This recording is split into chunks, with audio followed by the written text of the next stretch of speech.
Today we're going to be talking about some fall running essentials, like gloves.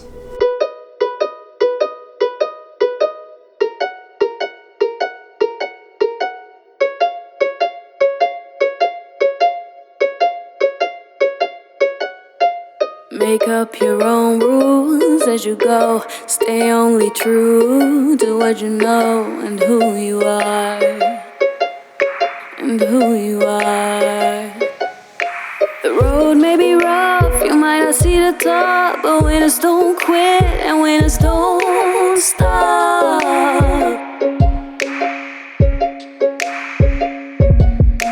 The leap may look large, you might think that you'll fall, but winners aren't born, winners work hard. They work hard.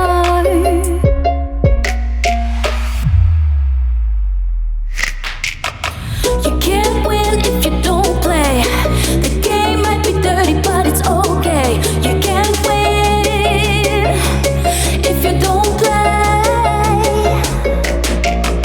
You can't win if you don't play. The game might be dirty, but it's okay. You can't win if you don't play. So you better play the game.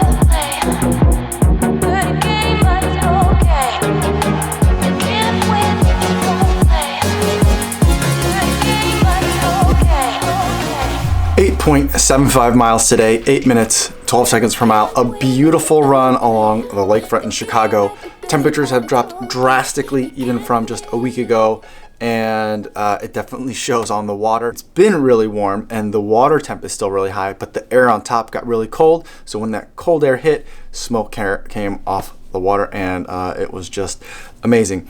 But with the colder temps means you're going to need some different gear if you want to keep running outside, which is always my goal. I'm not a huge fan of the treadmill, and so I'm looking for ways to stay appropriately dressed. The main thing that I generally switch out from my regular summer running routine is I go with long sleeves, and a lot of races these days are giving out long sleeves. This is the one that I got from running the Chicago half marathon a couple of weeks ago, even when it was relatively hot.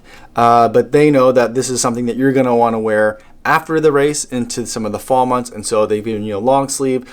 This works out really well. A lot of half marathons tend to give out long sleeves.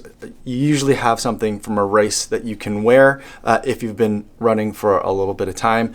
Otherwise, anything that's a longer sleeve but still that dry fit moisture wicking material is going to be really good. I also like the stuff with the thumb holes in it because I think not only do I think they look nice and they're fun to wear, but they give you a little extra protection all the way up to kind of like your knuckles, so that keeps your hands a little bit warmer.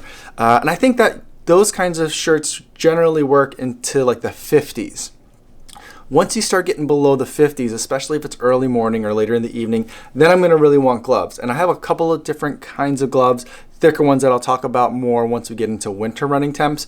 But anything below kind of 50s, where we're in the 40s and into the 30s, which it was only 35 degrees for my run today, I'm going to want these kinds of gloves that they are mostly breathable, and so a lot of air does get through, but it does have a little bit of layer onto your fingertips, which for me, I'm holding a phone, I'm holding a GoPro, and so like holding metal objects when it's chilly out makes your hands colder, so it's always nice to have something a little bit warmer. For me, these have grippy parts on the insides and capacitive.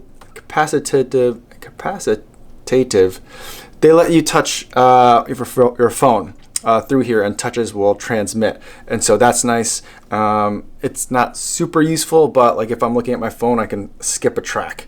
that's about as useful as it is. And of course, if you have still have a thumbprint reader to unlock your phone, that's obviously not going to work. The other thing that I do is I will switch from my baseball caps for running to a more of a winter cap, just mainly to keep my ears warm. I love running in cold weather, but I am certainly no superhero.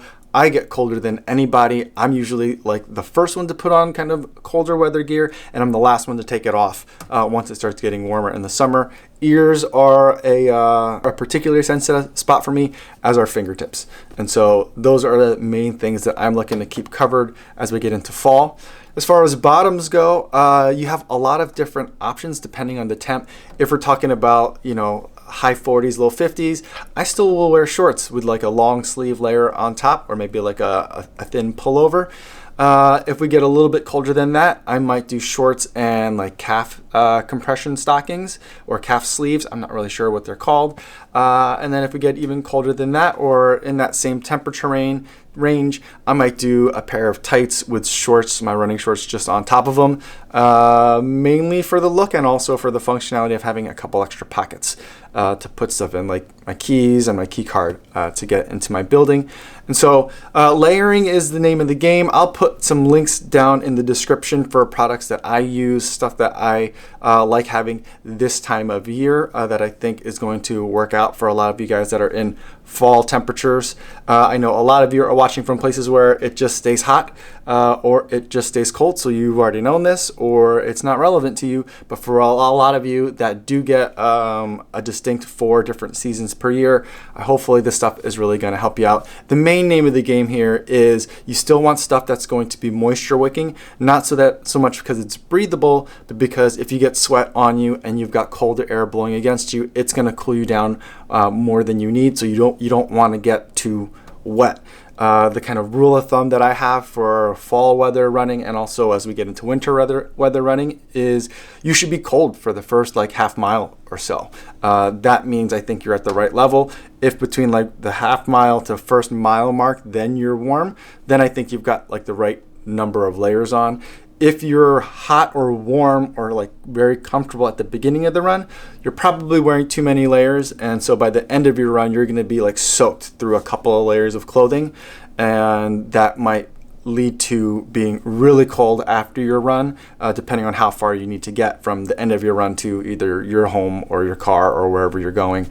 Or as you're running, if you've got wind blowing against you, it might cool you down too much and could be really uncomfortable, if not lead to getting a cold. Now, I know that they say being cold doesn't make you sick, but being cold wears your body down, and being worn down is what makes your body sick, at least in my opinion. And so for me, one of the things that I really look for and try to watch out for as the seasons change is to not get sick, because that's going to derail your training for at least a couple of days, or at least make your training uncomfortable for a couple of days to a couple of weeks.